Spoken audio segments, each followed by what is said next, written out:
Okay, welcome back. Everybody at this point should now have their ILLiad interlibrary loan account. Congratulations. That means that the world is your library. So let's go ahead and start to see how you use this incredibly powerful tool. And I refer to it as a powerful tool because when you think about it, being an effective researcher means acquiring the best possible sources of information, not necessarily the most convenient. And that can often mean moving beyond the bounds of your particular academic library. So let's go back to our example from a week or so ago when we were researching the concept of greenwashing, which, as you'll recall, is a corporate practice of marketing to consumers products as being green, as being environmentally friendly, when they're actually not. Now, rather than our going to one of the library's large multidisciplinary databases like EBSCO Academic Search Complete, let's go ahead and look at some of our subject-specific databases and see if we can't find one that is well suited for researching environmental issues. So to go to our subject databases, we'll go to Databases by Subject in this drop-down menu here. And we'll scan our subjects to see which one might be appropriate. I'm going to move fast here, but life sciences has to do with biology and earth sciences, and this might be a very appropriate list of databases to examine. So let's look at the life science databases. And again, I'm going to move fast to keep the video short, but if you scan the descriptions of all of these databases, you're going to find GreenFile. This is an EBSCO database, and by now you're very familiar with the EBSCO interface for all of their databases. EBSCO is a database devoted to the environment. So let's go ahead and take a look at it.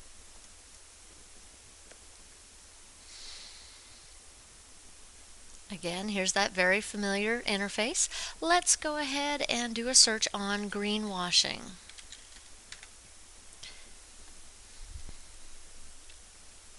I could improve this set of results, but we're going to go ahead and just examine the results that we have.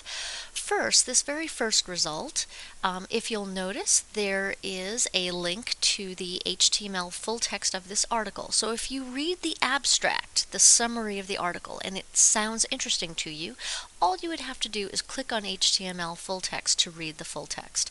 And by HTML full text, we mean that full text is going to be provided to you in a web page format. Let's look at the next couple of results. Now look at result number 3. In this case, if you read the description and the article was of interest to you, you have the option to look at the full text in HTML web page format or in PDF full text format. If you are given a choice of both, we strongly recommend that you go with PDF full text. A PDF document is going to show you the original layout of the article as it appeared in print. That means it will include images and graphics and layout that you might not get from the HTML full text, and most importantly, it is going to provide you with page numbers. And if you quote your source, you need to be providing a page number, and you're not going to get that in HTML. So in these cases, this is very easy. You simply click on the link and you're going to get the full text, which you can then download to a jump drive, you can print it, you can email it to yourself. Very straightforward. Let's go back up, however, and look at result number 2, consume skeptically. If you read this and you're interested in acquiring the article, notice that you do not have access to the full text.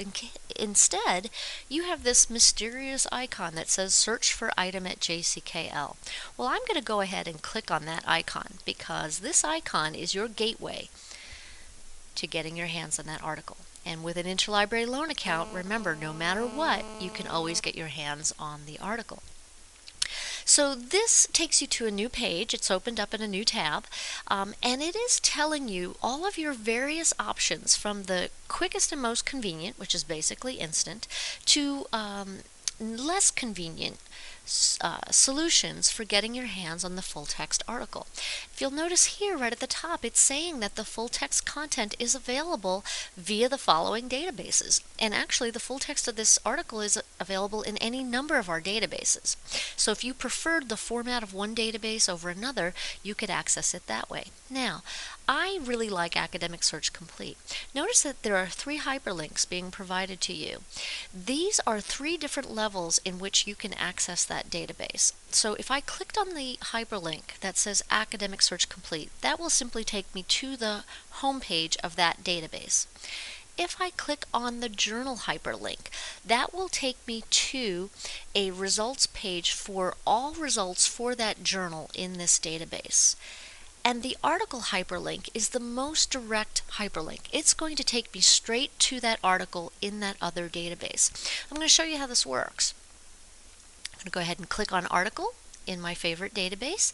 It is now opening up a new tab. It's opening up the database where the full text exists, and it takes me right to where I can access the full text by clicking right here, HTML full text. Very easy, okay? I'm going to go ahead and close out this tab. So really, this page, what it is it's a bridge between databases. So we started out in the green file database, and this acts as a bridge taking us to the article in the database where the full text exists. And notice there is an additional option, interlibrary loan, but you don't want to order it in via interlibrary loan if you can access it immediately. That doesn't make a lot of sense. I'm going to close this tab out and go back to our original list of results in the green file database. Let's continue looking at the results that we have here. So let's try result number 5, greenwashing culprits to be foiled ahead of business summit. This is in the European Environment and Packaging Law Weekly journal. We don't have the full text in the green file database, so I'm going to click on search for item at JCKL and see what my options are. In this case, this is saying, sorry, this journal is not available in print in the physical library or in any of our electronic databases. That means you go straight to your interlibrary loan account. I'm going to click on ILLiad Interlibrary Loan, and watch how easy this is. I'm going to log into my account, and all of you have your own accounts now. Here comes the cool part. It actually fills out the order form for you, everything that we need to know in order to find a library that does have this particular journal. All I really need to do is maybe if I want to say hello to the librarians or give them some helpful information to locate it, I can type in a note. But really, generally, all I need to do is hit Submit Request. I'm not going to do so. That goes down to our interlibrary loan office, and as soon as they locate and obtain an electronic PDF copy of the article from a library that does have a subscription to this, they will email you with a link back to your interlibrary loan account where you can download your PDF. Very cool. The entire world is your library when it comes to journal articles. Give it a try.